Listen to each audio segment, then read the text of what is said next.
So we've been talking all about Mystery Babylon and who she represents, what city she represents, and we've been talking all about that. But now we're going to find out in Revelation 18 what is going to happen to this economic power that has deluded the nations of the earth. We're going to find that out coming up next.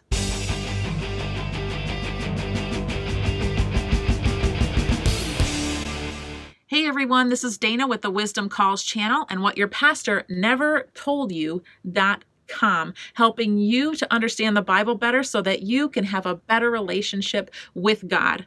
Welcome to Bible study today. I sure hope that you've been enjoying our series on Mystery Babylon. If you are new here and you haven't had a chance to see those videos, make sure to smash the subscribe button down below and don't forget to press the bell icon because that's when you'll be notified of all the new videos that we post. And we post new videos 2 to 3 times a week, helping you prepare and navigate the last days. So if you have missed any of those videos, I'm going to push a link up here for you guys up in the corner, and that way you guys will be able to see some of the Mystery Babylon videos that we've done so far so you can catch up. But with that being said, we're going to dive right into chapter 18 and find out what is one of the prophecies, and I believe there's Old Testament prophecies about Mystery Babylon as well, but today we're going to cover Revelation chapter 18. Read along with me.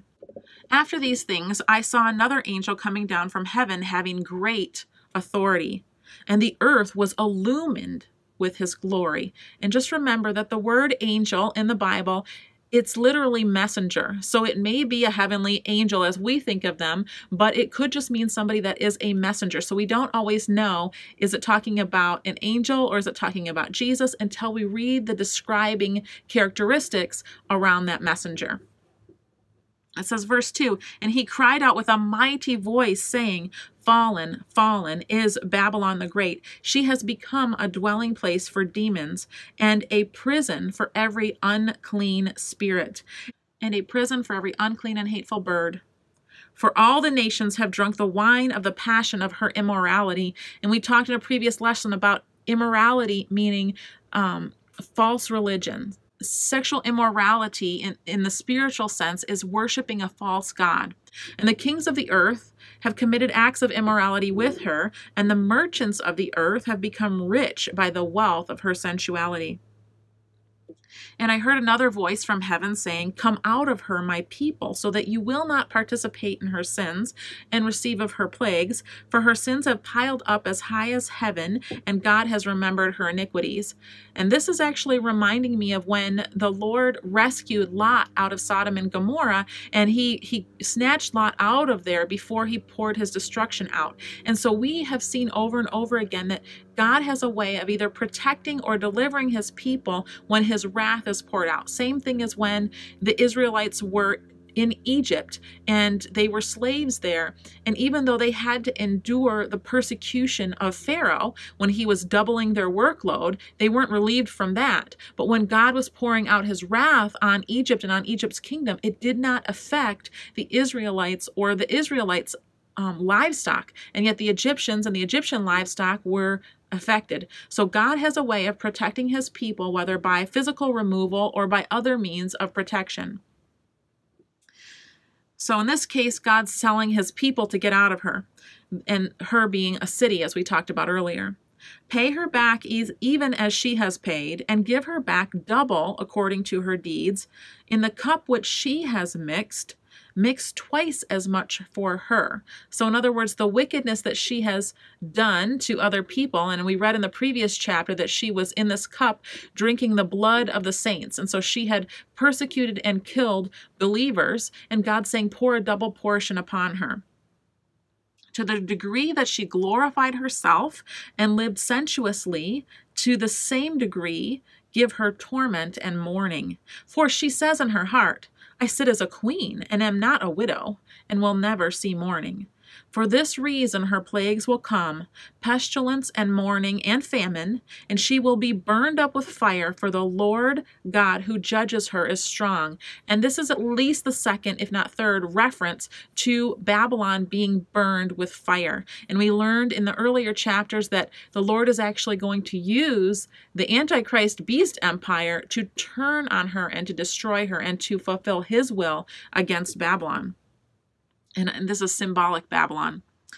And the kings of the earth who committed acts of immorality and lived sensuously with her will weep and lament over her when they see the smoke of her burning. And so her fire is going to create such a vast smoke that people all around will be able to see this smoke going up, standing at a distance because of the fear of her torment, saying, "Woe, woe, the great city Babylon, the strong city, for in 1 hour your judgment has come."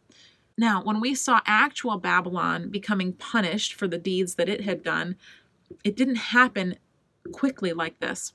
And there's several passages in the Old Testament that mention Babylon, and it talks about this fast type of overthrow. And that's why it makes me think, and the context that those scriptures are in, make me think that they're actually referring to this latter day new Babylon, as it were. Mystery, symbolic Babylon. Not actual Babylon, but symbolic Babylon. It says, "And the merchants of the earth weep and mourn over her because no one buys their cargoes anymore." So Mystery Babylon, this city, this great port city, had such wealth that it was purchasing exports from all over the world. And it says here there were cargoes of gold and silver, precious stones and pearls, fine linen and purple and silk and scarlet, and every kind of citron wood, and every article of ivory, and every article made from very costly wood, and bronze, and iron, and marble, and cinnamon, and spice, and incense, and perfume, and frankincense, and wine, and olive oil, and fine flour, and wheat, and cattle, and sheep, and cargoes of horses, and chariots, and slaves, and human lives. And this is so sobering, and it's an amazing list, very detailed list of all of the imports that this city is bringing in. And one of the biggest imports here we notice that's just really eye-catching is the fact that it will be a modern-day human slave trading country. And this right off the bat will illuminate from conversation the idea that it's America or Rome or Jerusalem, because they are not participants in modern-day slave trade as this modern city will be. Verse 14. "The fruit you long for has gone from you, and all the things that were luxurious and splendid have passed away from you, and men will no longer find them. The merchants of these things, who became rich from her, will stand at a distance because of the fear of her torment." This is the second time they're saying this. "Weeping and mourning, saying, Woe, woe, the great city, she who was clothed in fine linen and purple and scarlet, and adorned with gold and precious stones and pearls.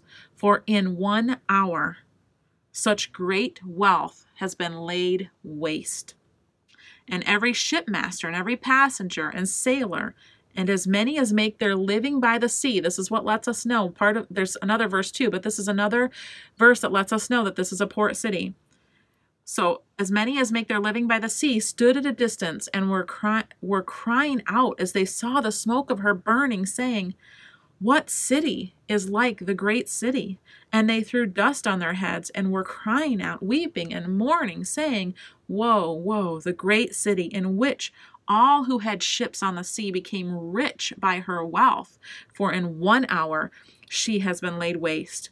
Rejoice over her, O heaven, and you saints and apostles and prophets, because God has pronounced judgment for you against her." Now, why is he pronouncing judgment for you, the saints, against her? Because she was a major persecutor of Christians. Many Christians will be martyred in this city. And so the Lord is paying her back for what he has done, what she has done, what the city has done to the saints. And it says, "Then a strong angel took up a stone like a millstone and threw it into the sea." Now, for those of you that are not familiar, when they would take wheat to turn it into flour, they would take these giant grinding, very heavy grinding stones, and the one would press down upon the other, and it would grind it down into making the flour. And so they're saying it's going to be like this heavy millstone that is thrown into the sea. That's how quickly and how great will the upheaval and the turning over of this city will be. "The strong angel took up a stone like a great millstone and threw it into the sea, saying, So will Babylon, the great city, be thrown down with violence, and will not be found any longer. And the sound of harpists and musicians and flute players and trumpeters will not be heard in you any longer. And no craftsman of any craft will be found in you any longer. And the sound of the mill will not be heard in you any longer. And the light of a lamp will not shine in you any longer. And the voice of the bride and the bridegroom, or the bridegroom and the bride, will not be heard in you any longer. For your merchants were the great men of the earth, because all the nations were deceived by your sorcery. And in her was found the blood of the prophets and the saints, and of all who have been slain on the earth. Some people use that verse to say that that means it must be Jerusalem. But of course, not all of the Christians in the world have been slain in Jerusalem. That's just not a fact. But what the Bible does show, that there are certain times where certain people, they are going to be treated as though they are guilty for the blood of all.